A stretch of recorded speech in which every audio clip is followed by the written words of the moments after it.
let's take a look at a few more example on string operations and methods. In some of the videos I showed you how you can count the number of characters in a string without using len function, right? So let's try it again. So I'm going to go with def count, let's say number of characters. This function takes a string, and basically what it does, it counts the number of characters in that string and returns that number. All right, so it returns a count value. All right, so I'm going to set the count to 0, and I'm going to start counting how many characters I have in that string. All right, so to do that, I need to be able to go and traverse over that sequence and simply see how many times I have to like move from one item to the other item. And I simply count that, I know exactly how many items I have. So I can say for I in S, and then just simply say count plus equal 1. So it simply counts the number of items I have in that string. So I can call that function count characters, and I can pass a string to it, right? So actually let me create a string here, s equal to, or it could be any other name. I'm going to go with my string, and I'm going to say it is a nice day. All right, so, and I'm going to pass this variable to my function. So it is a nice day is going to go to this function being assigned to s, and then you count the number of characters in that string, and then you return that value back to wherever it's called. So if you want, you can print it to see how many characters exist in that function. And you can simply like some of the thing that I do in lab 16, for instance, is I use the output of your function and I compare it with len function. So I can say len of my string, and I want to see if that is equal to the value that you're getting from your function, right? So if they are equal to each other, that means you did it correctly. If they are different, then that means you wrote the function incorrectly. Okay, cool.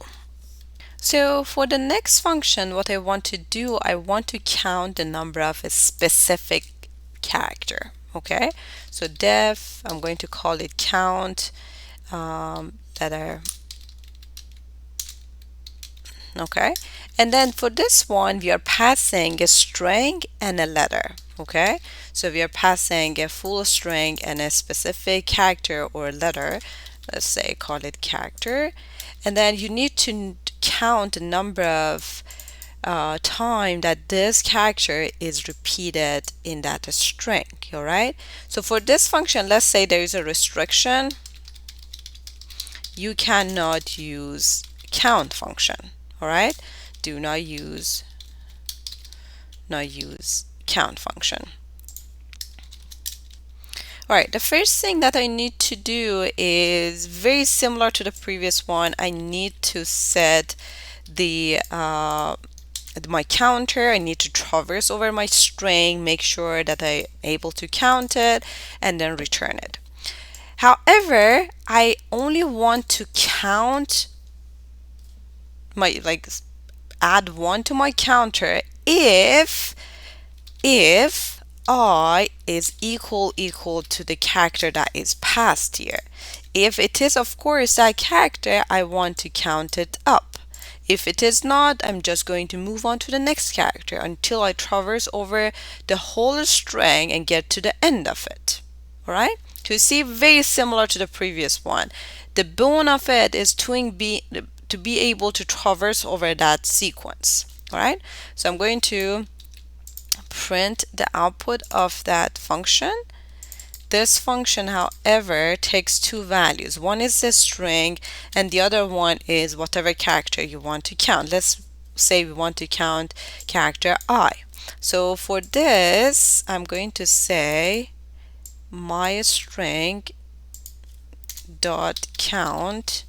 Actually, let's do this. Char equal to I, and I'm going to pass char here, and then here I'm going to say my string.count, count how many times char is repeated here. All right, so now if I run it, it gives me exactly the same outcome from the count function and the output from my function. All right, so that means I did it correctly.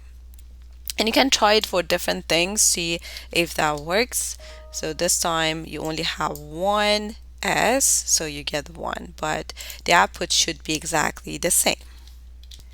For the next example, for the next function that I want to write, let's say we want to delete a specific character from a string. All right, so I'm going to create a function definition, remove char, and for this one again you pass a string and a character that you need to delete from that string. All right, there are many ways that you can do it. You can, for instance, use a list, or you can just use a string operations to do that. For this example, I'm just simply going to use a string operations and a string methods to remove a certain character from it. Okay, so let's try, and I'm going to create a new string, and I'm going to assign an empty string to that one. Okay, similar to the previous examples, I'm going to go with this one, and then at the end I want to return my new string. Okay, which is basically have this a certain character removed from it. Okay, so again, the first step is to being able to traverse over that sequence and basically see what each of those items are. So in this case, whenever I see a character that is same as the one that I'm looking for, I want to ignore it. I do not want to keep that character if it's same as the character that I passed to it, all right? Because I want to remove that character. So if I is not equal to the character that I have, I want to add it to my string. Okay, so if I is different from that character, that means it is good. I want to keep it. I want to add it to my string. So I'm creating a new string with all the items that I want to have.